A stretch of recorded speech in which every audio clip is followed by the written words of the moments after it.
It is a slogan. The word is a slogan, and you have to fill it with meaning.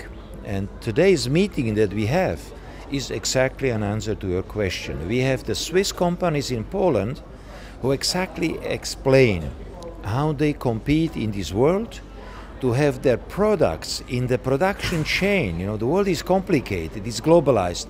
Your product must be competitive and attractive. So they are explaining just today how they do it in Poland, because the Swiss companies in Poland, they also develop special things in Poland, which help the mother company in Switzerland as much as the center of innovation in Shanghai helps the mother company in Switzerland. So innovation is about constantly getting your products better. That's in the economic field. But obviously for real innovation you need an educational system which not only creates well-educated academics to do normal jobs. You have to have Ivy universities. What do I mean with that? You know, if you are a Chinese, very gifted, and you want to go study abroad, do you go to study in Warsaw?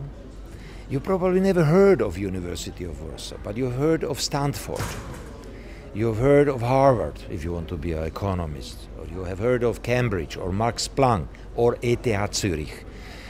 So you need also to have biotopes where people constantly meet and think about new ideas. That means you have to bring the thinkers of theory in universities close to the thinkers in business. You have to bring the startups near the faculty, and the faculty near startups.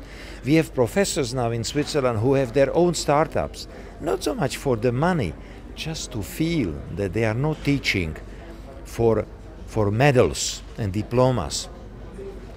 They need to, you know, to have impact. So what is your idea how to encourage Polish people to do the same? Two things. You need to have less people who just do university and come out with average diplomas. You need to introduce the vocational training, because companies need highly skilled workers in some fields. If you have studied sociology, you know, it can help you in some fields, but most companies cannot use you. So Poland, the mothers of Poland want all their children to be graduates, you know. And that sounds good, but it's unhealthy for children. They are frustrated, they are not earning serious salaries. If you are a really good specialist in electronics without a diploma, you earn much more because the companies, the market needs you. So we have to change in Poland this perception. Non-university is failure. You can do a better career by being a good professional through vocational training.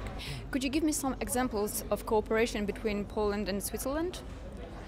Well, the first most evident is that we have a 490 million Swiss francs Swiss contribution, where we really have development projects together that were proposed by Poland.